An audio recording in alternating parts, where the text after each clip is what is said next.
Allohga bo'lgan ishonch, hayot ne'mati, qalb xotirjamligi, ko'zlar quvonchi, saodat manblar kuyi. Xotirjamlik va farovon hayotni istagan banda, Allohga bo'lgan ishonching qani? Pokiza juftni istagan yigit, Allohga bo'lgan ishonching qani? Saodatli kunni istagan banda, Allohga bo'lgan ishonching qani? Qarzdor banda, Allohga bo'lgan ishonching qani? Musibatlarni boshidan ko'tarishligini bandalar, Allohga bo'lgan ishonchimiz qani? Gunohkor bandalar, gunohlarni kechirishligiga bo'lgan Allohga bo'lgan ishonchimiz qani? Bizga mana shu ishonch naqadar kerak shu kunlarda. Suv bilan havodan ko'ra zarurroq bo'lgan ishonch. Bizda shu ishonch bormi? Axir Alloh menga duo qilinglar, ijobat qilaman degan, ishonmaymizmi? Allohdan ko'ra rostgo'yroq kim bor? Axir Parvardigorimiz Alloh tanglik, kambag'allikdan keyin yengillik, boylikni ham paydo qilib degan so'zga ishonch qani? Tanglik, mashaqqatdan keyin kenglikni ham, boylikni ham beraman deyapti Alloh. Ishonmaymizmi? Ishonaylik birodarlar. Tushkunlikka tushmaylik. Har xil gaplarga quloq solavermaylik. Peshonamizga Alloh yozganini oshcha narsa bo'lmaydi.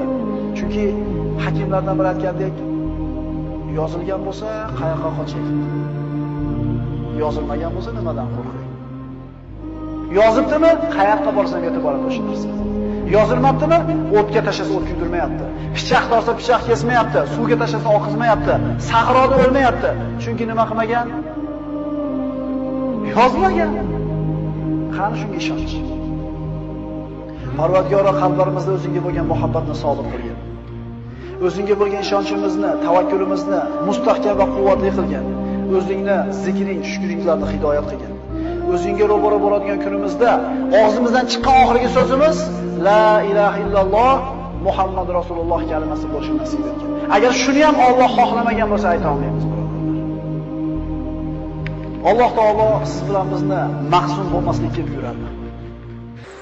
Alloh taolo siz bilan bizni o'ziga tavakkul qilishlikka buyuradi. G'am, qayg'u, huzn insonga nima olib keladi? Alloh taolo siz bilan bizni man qilgan ish. Mahzun bo'lma. Hech qachon mahzun bo'lma. Chunki qayg'u seni o'tmishingdan bezovta qilib, kelajakdan xavotirga soladi. Oqibatda bugungi kuningni yo'qotasan. Hech qachon mahzun bo'lma. Chunki qalb qayg'u bilan ovora bo'lib, ruhing so'nib, yuzing nuri ketadi. Orzu umidlaring yo'q bo'ladi. Ey mo'min banda, mahzun bo'lma. Chunki qayg'u dushmaningni xursand qilib, do'stingni mahzun qiladi. Qayg'u sababli haqiqatlarni ko'ra olmay qolasan. Mahzun bo'lma, chunki qayg'u qazoy qadorga norozilik, ne'matga samonko'rlik bo'ladi. Mahzun bo'lma, chunki qayg'u, g'am yo'q qolgan narsani qaytarmaydi. O'liklarni tiriltirib, qadarni qaytarmaydi, foyda keltirmaydi. Mahzun bo'lma, chunki qayg'u shaytondan, qayg'u faqirlik va naq umidsizlikdir. Mahzun bo'lma. Agar sen faqir bo'lsang, umri qarzga botib ketgan kishilar bor. Agar mingani uloving yo'q bo'lsa, oyog'i shol bo'lib qolgan odamlar bor. Mahzun bo'lma. Agar bir farzandingdan ajragan bo'lsang, shunday insonlar borki, bitta baxtsiz hodisa tufayli butun oilasidan mahrum bo'lganlar bor. Mahzun bo'lma. Agar gunohkor bo'lsang, tavba qil. Yomon ish qilgan bo'lsang, istig'for et. Xato qilgan bo'lsang, isloh qil. Allohning rahmati keng, tavba eshiklari ochiqdir. Mahzun bo'lma. Agar g'amga botsang, asablaring taranglashib, vujudingni qiynab tunlanib bedor qilasan. Mahzun bo'lma, chunki qazo qadar qalami ishini bitirgan, varaqlar qurigan, kitob yopilgan, undan oshiqcha ham kamon bo'lmaydi. Mahzun bo'lma. Mahzun bo'lma. Qo'lingdan ketgan narsaga g'am chekma. Bittasi ketgan bo'lsa, hali qo'lingda juda ko'p Alloh taoloning ne'matlari bor. Axir Alloh aytmaydimi? Agar Allohning ne'matlarini sanasangizlar, sanoqqa yeta olmaysizlar. Bitta ko'zing o'yilgan bo'lsa, ikkinchisi turibdi. Ikkala ko'zing ketgan bo'lsa, quloqing, oyog'ing turibdi. Bitta ne'matdan mahrum bo'lgan bo'lsang, hali juda ko'p ne'mat bor. Mahzun bo'lma. Hasadgo'y, botil ahillarning tanqidlariga parvo qilma. Chunki ularning so'zlariga sabr qilishda senga ajr mukofot bor. Seni tanqid qilishlari seni qadringni belgilaydi. Axir odamlar o'lik itga so'z otmaylar-ku. Doim istig'forda bo'l. Chunki Parvardigorim tavbalarni qabul qilguvchidir. Alloh aytadi istig'for etgan bandalarga: Parvardigoringiz Allohdan mag'firat so'ranglar. Albatta u o'ta mag'firatli bo'lgan zotdir. Shunda ustlaringizga osmondan yomg'ir yog'dirib, sizlarni moli dunyo bola chaqa bilan madad berur, hamda sizlarga bog' bo'stonlarni berur. Istig'for aytgan bandaning ustidan yomg'ir yog'adi. Bog'irog'i, bola chaqasi, moli dunyosi ko'p bo'ladi. Faqat ishonishlik kerak bunga. Mahzun bo'lma. Kasallik albatta ketadi. Musibatlar albatta ko'tariladi. Gunohlar kechiriladi, qarzlar uziladi, mahbuslar ozod bo'ladi. G'oyiblar, ketganlar albatta qaytib keladi. Osiylar tavba qiladi, albatta yomonlar jazosini oladi. Mahzun bo'lma. Mahzun bo'lma. Modomiki odamlarga yaxshilik qilar ekansan, albatta mushkullalaring hal bo'ladi. Chunki odamlarga yaxshilik qilishlik inson o'zining mushkullarini hal bo'lishiga sabab bo'ladi. Mahzun bo'lma. Chunki sen qilgan bitta hasonat uchun 10 dan tortib 700 gacha ajr beriladi. Balki undan ham ko'proq. Lekin qilgan gunohinggacha bittagina jazo beriladi.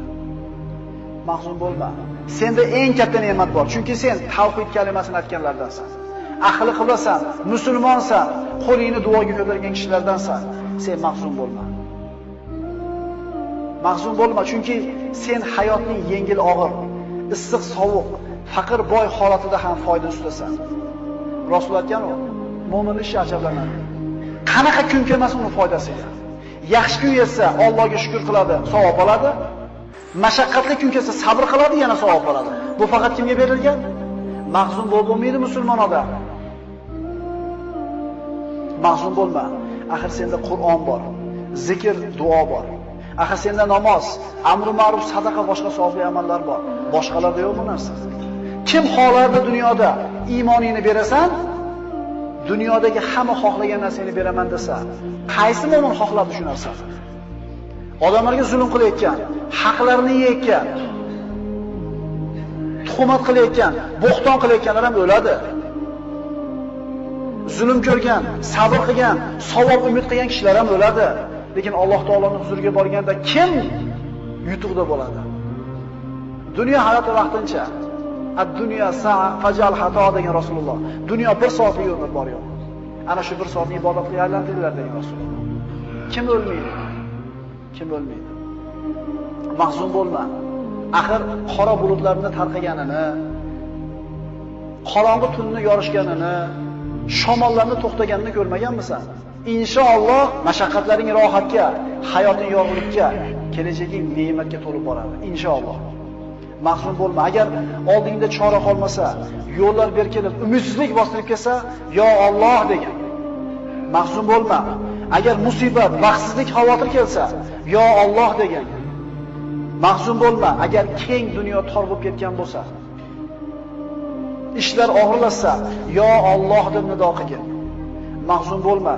Agar oldingda eshiklar yopilsa, yo Alloh deb nido qilgin. Odam boshiga qiyin kun tushsa, tashvish bostirib kelsa, o'zini o'tishga urib ko'radi, o'tishga urib ko'radi, undan yordam so'rab ko'radi, bundan pul so'rab ko'radi, unga dardini aytib ko'radi, bunga shikoyat qilib ko'radi-da, oxirida nima deydi? Alloh endi o'zing borsan endi. Qachon? Oxirida. Siz Alloh deng, mushkulingizni Alloh kimi qo'li bilan qana qilib hal qilib beradi, uni kim biladi? Chunki unga saharlarda hojatlarni so'rab qo'llar cho'ziladi. Qalblar uning marhamatidan umid qiladi. Uning ismini aytib, ko'ngillar taskin topadi, ruhlar orom oladi, asablar tinchlanadi. Uning ismini qalbingdan aytgin. Ishonib unga duo iltijo qilgin. Uning rahmatidan umid qil. U duolaringni eshitib turganiga va albatta ijobat qilishiga ishongin. Shunda agar shunday so'rasak, nima bo'ladi? Omonlik, xotirjamlik, farovonlik, to'kin sochinlik, quvvat, izzat, yordam, lutf, inoyat, ihson keladi Alloh tomonidan. Faqat shunga loyiq bo'lishlik kerak. Yo Alloh, bedor ko'zlarga xotirjamlik uyqusini, omonlikni bergin. Istirobga tushgan qalblarga taskin va halovat bergin. Ularga yengillik va yaqin fathini bergin. Yo Alloh, ko'zlarni o'z nuringga hidoyat qilgin. Adashganlarni to'g'ri yo'lingga boshlagin. Parvardigoro, bizlardan g'am qayg'ularni ketkizgin. Yo Alloh, agar unutgan yoki xato qilgan bo'lsak, bizni azobiga giriftor aylama. Parvardigoro, bizlarning zimmamizga bizlardan ilgari o'tganlarning bo'yinlariga qo'ygan yukini yuklama. Bizlardan tashvish, iztiroblarni ketkizgin. Xavf va xatardan yolg'iz o'zingdan panoh so'raymiz. Parvardigor, sendan boshqalarga suyanib qolishdan, boshqalardan umid qilib qolishlikdan panoh so'raymiz. Sen bizning hojamizsan. Yengil kunimizda, og'ir kunimizda, tashvishli xotirjam kunimizda Allohning o'ziga ishonaylik.